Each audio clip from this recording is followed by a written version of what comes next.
Welcome to the Truth Report, where if we see something, we say something, for February 2nd, 2012. I'm your host, David Chase Taylor of truther.org. I'm reporting to you live from Zurich, Switzerland, where I've applied for asylum since the release of my book, The Nuclear Bible. You can go to nuclearbible.com today and download it for free. As you know, this is a weekly show dedicated to stopping false flag terrorism. We know that Obama desperately needs a false flag terror attack to stay in office, and we're doing our best to make sure that doesn't happen. So every week we'll be here reporting live on the drills, the patsies, the war games, the plots, the exercises, anything and everything related to false flag terror events. Find us on Facebook, Twitter, YouTube. Okay, so before we get started, we have three huge topics that we're covering today, and I'm going to quickly go over headlines regarding nuclear terror incidents. Actually, take that back. Nuclear reactor incidents in the United States and around the world over the last few weeks, and what that's trending towards. Also, we're going to look back at Superbowl XLV in Dallas, Texas last year, and we're going to look ahead to Indianapolis, Superbowl XLVI in Indianapolis this weekend. Okay, so just going back to the disaster in Fukushima last year on I believe it was March 11th of 2011.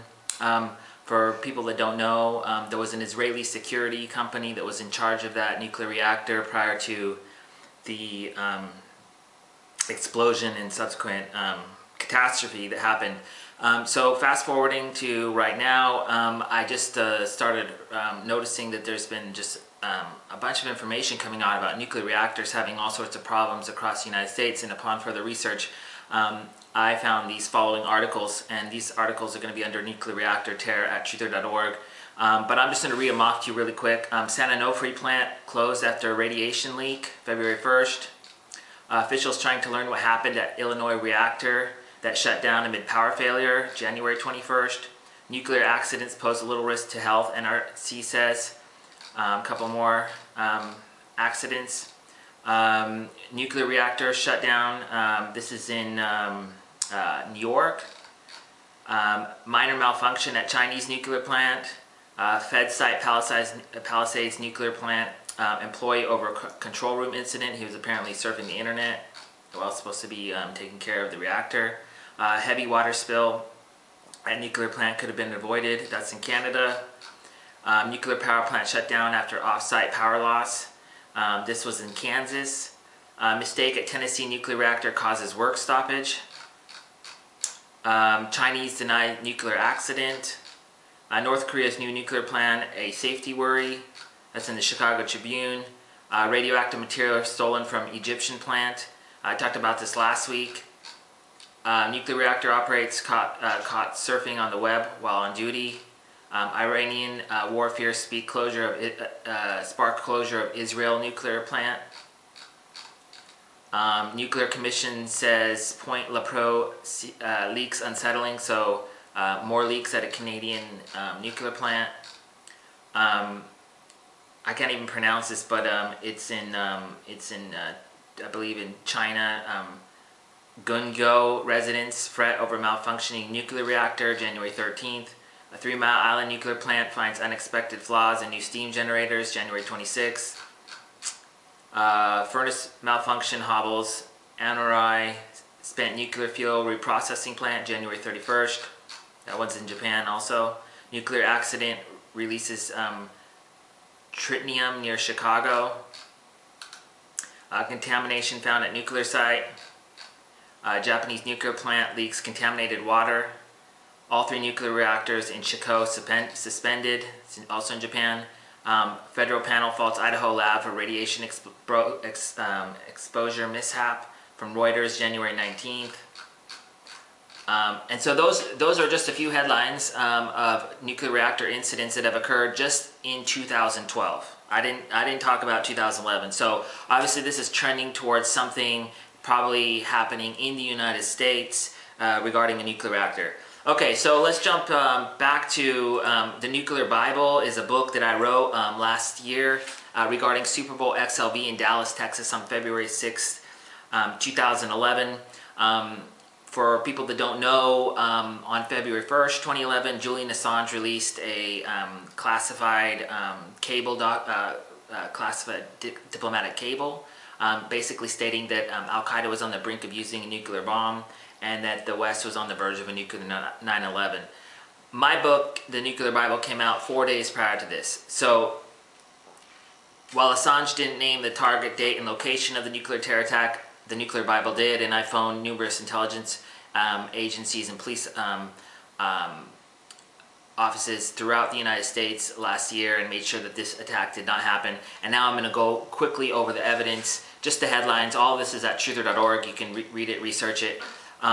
Okay, so before, I'm going to go over the evidence before the game, during the game, and after the game. Just the headlines really quick, because it's very extensive, but I'm just going to go over the headlines. So we had a 2010 Nuclear Security Summit where Obama said the single biggest threat to the United States was nuclear terrorism. This was 14 months before.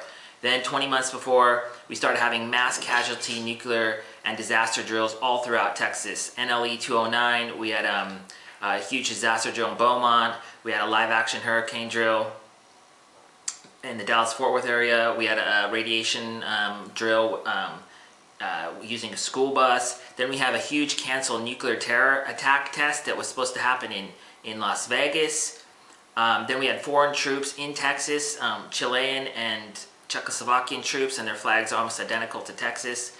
In 6 months to the day of the Super Bowl. Then we had a nuclear detection plan submitted to Congress by Department of Homeland Security just 6 weeks prior. Plausible deniability. Then we had a joint special event threat assessment issued, a 9-page document basically stating that the Super Bowl was not a target. There was no credible threat, but it basically laid out how the Super Bowl would be attacked. This came out 3 weeks before. Then they stated that U.S. nuclear detectors were not properly tested.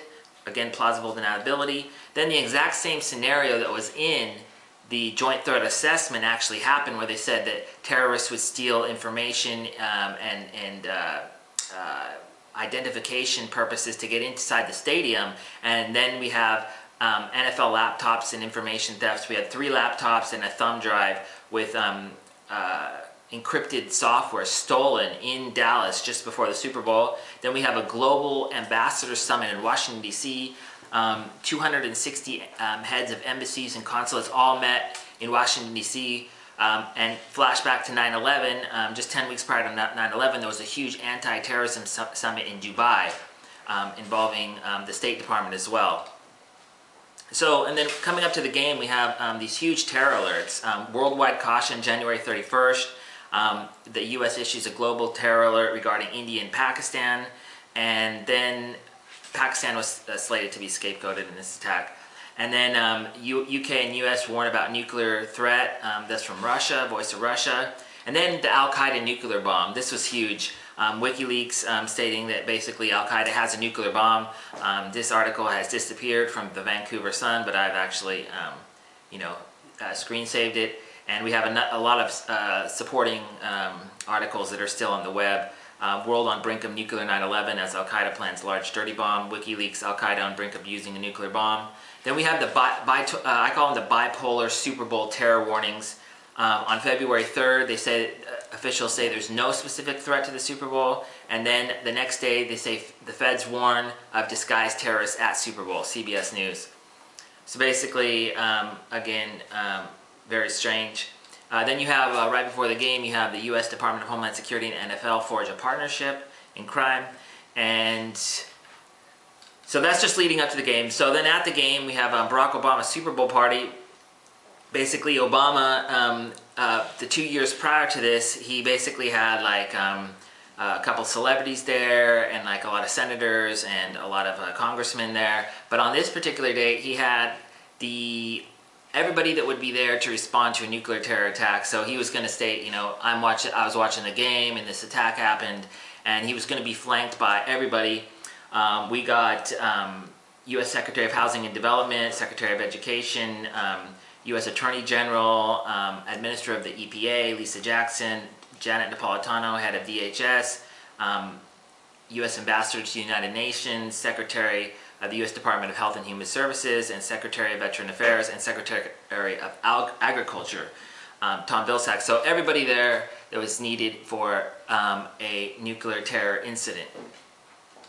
Okay, During the game, there was reported at the time 485 seats that were actually empty due to them not being completed, despite the stadium being finished in 2009. And during the articles, you can read, and they basically state that the seats were, they were extra seats, because Jerry Jones wanted to have a huge crowd for this event. But if you look at the pictures, just Google empty seats at Super Bowl, and look at the photos on Google, and these different seating arrangements are all over the stadium, and they're like in the middle of like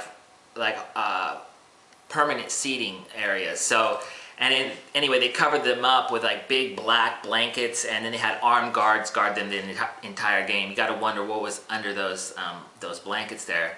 Now they're stating that there was 1,250 seats that were empty. So I don't know what was going to go down, but it wasn't good. The disguised terrorist seating. And then Governor Rick Perry, he was in